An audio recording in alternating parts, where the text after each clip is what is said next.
بسم اللہ الرحمن الرحیم۔ السلام علیکم ناظرین، آج کا ہمارا ٹاپک ہے اعمال پر مداومت کیا ہے۔ اس کا جواب ہم نبی کریم صلی اللہ علیہ وآلہ وسلم کی اسوہ حسنہ سے جانیں گے۔ نبی کریم صلی اللہ علیہ وآلہ وسلم کا اسوہ حسنہ جس کام کے کرنے کا جو وقت آپ نے مقرر فرمایا ہوتا اس میں کبھی تبدیلی نہ ہوتی تھی، ملنے جلنے کے طرز و انداز میں کبھی فرق نہ۔ اللہ رب العزت نے تمام انسانوں کے لیے اپنے رسول کو نمونہ بنا کر بھیجا ہے۔ اب یہ نمونہ قیامت تک کے آنے والے انسانوں کے لیے ہے، اس لیے ظاہر ہے اس کو کامل ترین ہونا چاہیے۔ آپ ہے بھی کامل اور اتم ترین، اس لیے ہمارے لیے اسوہ حسنہ ہے۔ اعمال میں مستقل مزاجی ایک ایسا وصف ہے جو ہر عمل کی جان ہے، چاہے وہ دینی عمل ہو یا دنیاوی۔ اگر عمل میں مستقل مزاجی نہ ہو تو اسے ظاہر ہوتا ہے کہ جو کام شروع کیا گیا ہے وہ بغیر سوچے سمجھے کیا گیا ہے۔ شریعت الہی یہی کچھ ہمیں سکھانا چاہتی ہے کہ ہم ہر عمل کو خوب غور و فکر اور اوقات زندگی کا صحیح تجزیہ کرنے کے بعد شروع کریں، تاکہ اس عمل میں ٹھہراؤ پیدا ہو اور دوسرے کاموں میں بھی حرج نہ ہو۔ یہی تدابیر اور منصوبہ بندی مومن کا وصف ہونا چاہیے۔ مداومت عمل کی تعلیم ہمیں آپ صلی اللہ علیہ وسلم کی سیرت مبارکہ میں بھرپور طریقے سے ملتی ہے۔ اخلاق کا سب سے مقدم اور ضروری پہلو یہ ہے کہ انسان جس کام کو اختیار کرے اس پر اس قدر استقلال کے ساتھ قائم رہے کہ گویا وہ اس کی فطرت ثانیہ بن جائے۔ انسان کے سوا دنیا کی تمام مخلوقات صرف ایک ہی قسم کا کام کر سکتی ہے اور وہ فطرتاً اسی پر مجبور ہے۔ مثلاً آفتاب صرف روشنی بخشتا ہے، اس سے تاریکی کا صدور نہیں ہو سکتا۔ رات تاریکی ہی پھیلاتی ہے، وہ روشنی کی علت نہیں۔ درخت اپنے موسم ہی میں پھل دیتے ہیں اور پھول ایام بہار ہی میں پھولتے ہیں۔ حیوانات کا ایک ایک نوع اپنے فطری افعال و اخلاق سے سر منہ تجاوز نہیں کر سکتا، لیکن انسان اللہ تعالیٰ کی طرف سے مختار پیدا ہوا ہے۔ وہ آفتاب بھی ہے اور رات کی تاریکی بھی۔ اس کے جوہر کا درخت ہر موسم میں پھلتا ہے، اس کے اخلاق کے پھول ایام بہار کے پابند نہیں۔ وہ حیوانات کی طرح کسی خاص قسم کے اعمال و اخلاق پر مجبور نہیں، اس کو اختیار دیا گیا ہے اور یہی اختیار اس کے مکلف اور ذمہ دار ہونے کا راز ہے۔ اخلاق کا ایک دقیق نکتہ یہ ہے کہ انسان اپنے لیے اخلاق حسنہ کا جو پہلو پسند کرے اس کی شدت سے پابندی کرے اور اس طرح دائمی اور غیر متبدل طریقے سے اس پر عمل کرے کہ گویا وہ اپنے اختیار کے باوجود اس کام کے کرنے پر مجبور ہے۔ لوگ دیکھتے دیکھتے یہ یقین کر لے کہ اس شخص سے اس کے علاوہ اور کوئی بات سرزد ہو ہی نہیں سکتی، گویا اس سے یہ افعال اس طرح صادر ہوتے ہیں جیسے آفتاب سے روشنی، درخت سے پھل اور پھول سے خوشبو۔ یہ اس طرح کی خصوصیات ہے کہ ان سے کسی حالت میں الگ نہیں ہو سکتی۔ اسی کا نام استقامت حال اور ہمیشگی عمل ہے یا مداومت عمل ہے۔ رسول اللہ اپنے تمام کاموں میں اسی اصول کی پابندی فرماتے تھے۔ جس کام کو جس طریقے سے جس وقت آپ نے شروع فرمایا اس پر برابر قائم رہتے تھے۔ سنت کا لفظ ہماری شریعت میں اسی اصول سے پیدا ہوا ہے۔ سنت وہ فعل ہے جس پر آن حضرت نے ہمیشہ مداومت فرمائی ہے اور بغیر کسی قوی رکاوٹ کے کبھی اس کو ترک نہیں فرمایا۔ اسی بنا پر جس قدر سنن ہے وہ در حقیقت آپ کی استقامت حال اور مداومت یعنی ہمیشہ یا ثابت قدمی کے ساتھ عمل کی ناقابل انکار مثالیں ہیں۔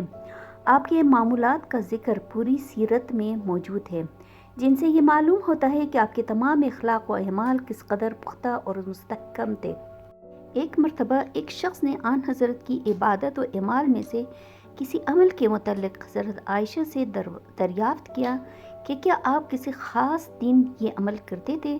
انہوں نے جواب دیا کہ آپ کا عمل مبارک جڑی ہوتا تھا، یعنی جس طرح بادل کی جڑی برسنے پر آتی ہے تو نہیں رکتی، اسی طرح آپ کا حال تھا کہ جو بات آپ ایک مرتبہ اختیار فرما لی ہمیشہ اس کی پابندی فرمائی۔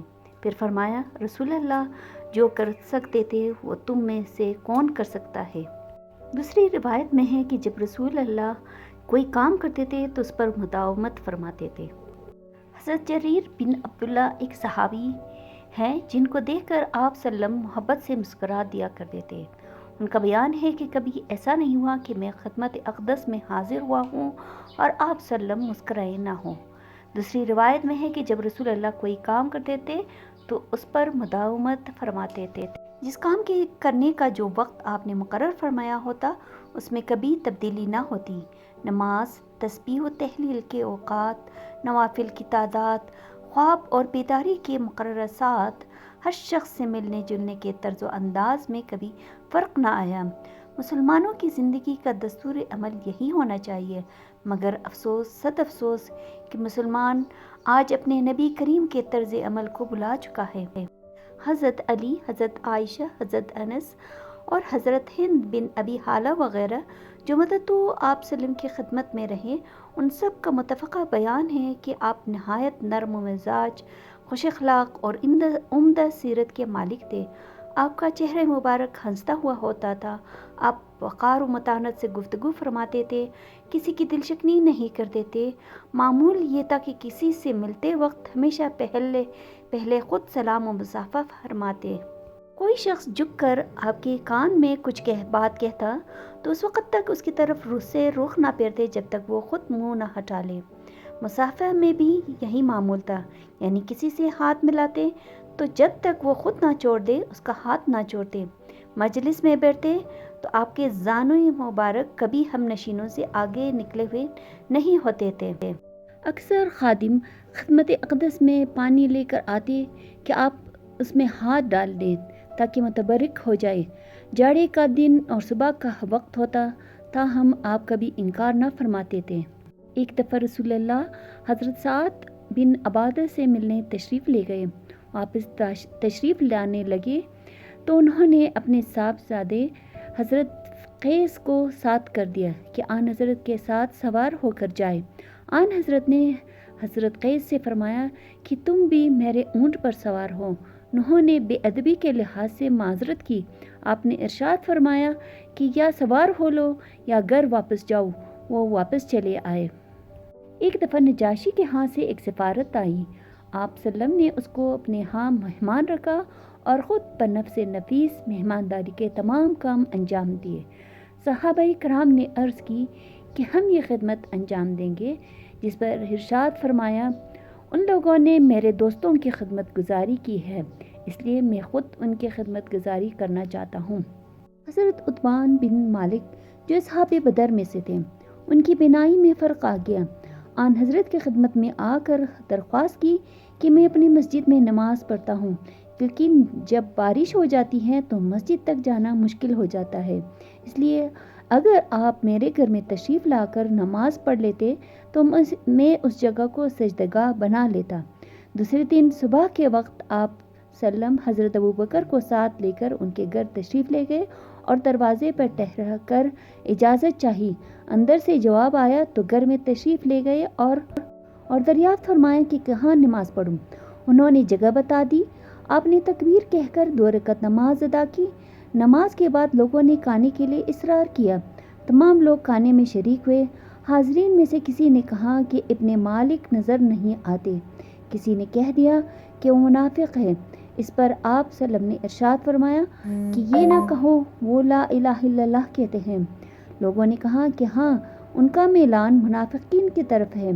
آپ نے فرمایا کہ جو شخص اللہ کی رضا کے لیے لا الہ الا اللہ کہتا ہے، اللہ اس پر آگ کو حرام کر دیتا ہے۔ ابتدائی ہجرت میں خود آن حضرت اور تمام مہاجرین انصار کے گھروں میں مہمان رہے تھے۔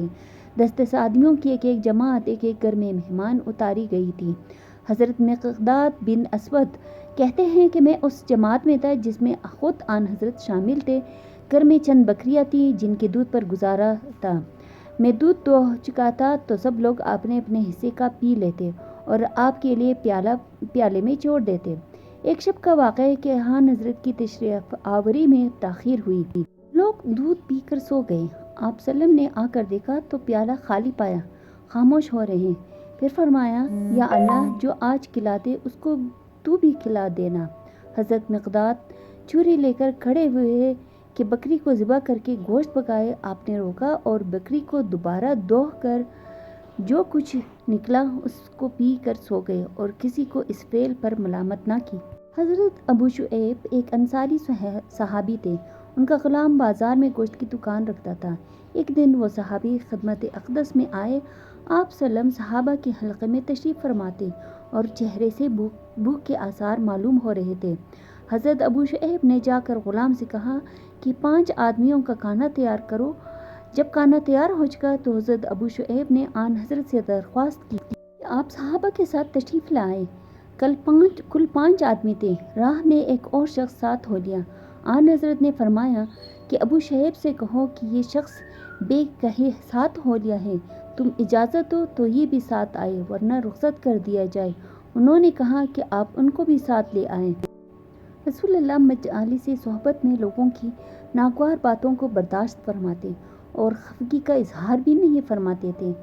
آپ کا حضرت زینب سے جب نکاح ہوا اور دعوت ولیمہ کی تو کچھ لوگ کھانا کھا کر وہیں بیٹھے رہے۔ اس وقت پردے کا حکم نازل نہیں ہوا تھا۔ حضرت زینب بھی مجلس میں شریک تھی۔ آپ چاہتے تھے کہ لوگ اٹھ جائیں لیکن زبان سے کچھ نہیں فرما رہے تھے۔ لوگوں نے کچھ خیال نہ کیا۔ آپ اٹھ کر حضرت عائشہ کے حجرے تک گئے اور واپس آئے تو اسی طرح مجمع موجود تھا۔ آپ واپس چلے گئے اور پھر دوبارہ تشریف لائے۔ پردے کی آیت اسی موقع پر اتری۔